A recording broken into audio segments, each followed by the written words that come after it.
तो आज आप लोगों को दिख रहा होगा स्थिति प्रज्ञा। क्या है इसका मतलब स्थिति प्रज्ञा का अर्थ और इसका अपने जीवन में क्या भूमिका है? तो जब महाभारत का युद्ध हो रहा था, when there was a battle of Mahabharata, जब पांडवा और कौरवा के बीच में हुआ था, तो अर्जुन जो है विचलित हो गया था, है ना? अर्जुन विचलित हो गया था, तो श्री कृष्ण उसके जो गुरु थे, उन्होंने कहा था, "यदा पार्थ मनोगतं खण्वन कमन प्रजेते आत्मनं एवं आत्मनि तुष्ट तदा स्थिति प्रज्ञा उच्यते।" इसका मतलब होता है कि हे अर्जुन, अपने मन को विचलित मत करो, अपनी इच्छाओं से परे जाकर आत्मज्ञान प्राप्त कर कर इसी को स्थिति प्रज्ञा कहते हैं।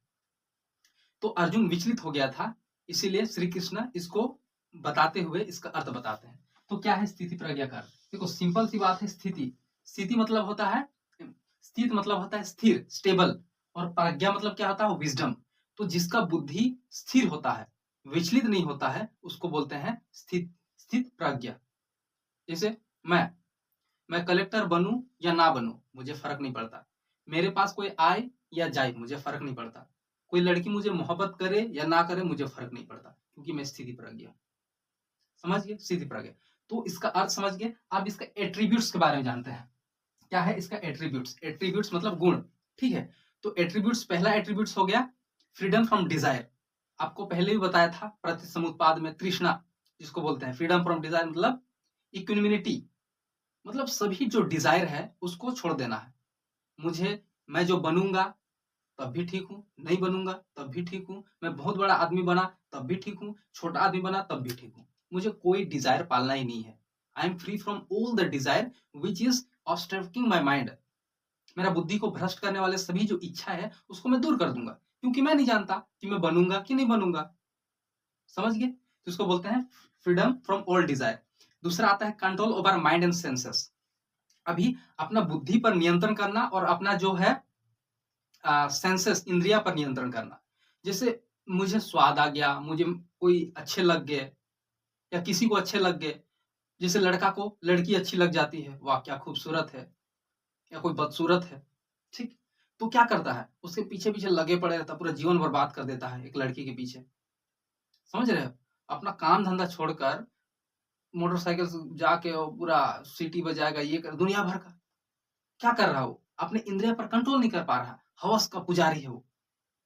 हवस का पुजारी, लड़की के पीछे पड़ा है, लड़की ध्यान ही नहीं दे रही, बर्बाद कर अपना जीवन।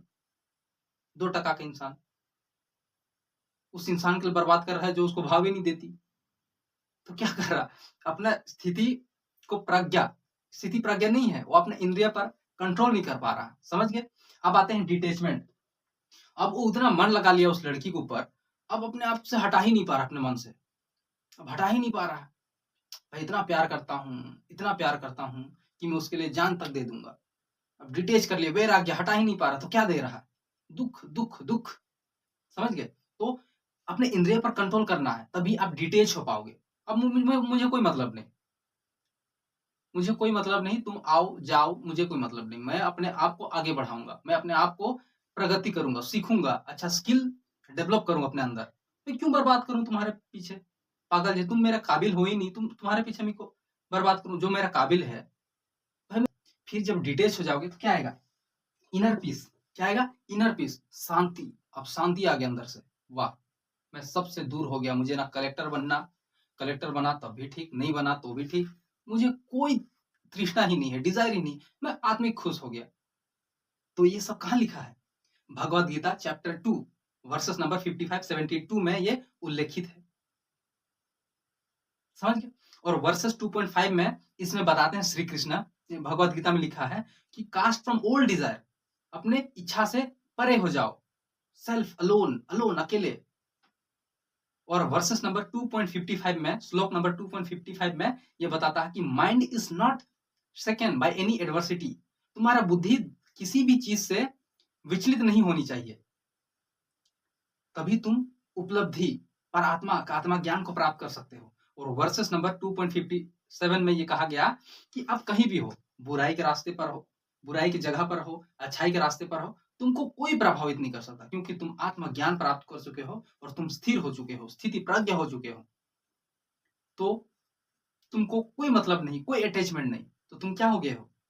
Detachment person. ठीक? तो इसका फिलोसॉफिकल एसेंस क्या है? देखो, जब आप स्थिति प्रज्ञ बनोगे, तो आप हर दुःख से दूर हो जाओगे। आपका इच्छा आपको काबू नहीं कर पाएगी। आप इच्छा को अपने हिसाब से चलाओगे। तो इससे क्या सीख मिला? इसका मोरालिटी क्या है? तो आप स्थिति प्रज्ञ बनो। तुम इतना इच्छा मत पालो लोगों से, वस्तु से कि तुम अपने आप से दूर हो जाओगे। तुम अपना कर्म करो बिना फल का, इच्छा मत करो और आगे बढ़ते जाओ, बढ़ते जाओ। तुमको अवश्य ही मोक्ष प्राप्त होगा। तो मुझे उम्मीद है आप समझे होंगे बहुत आसान भाषा में। धन्यवाद।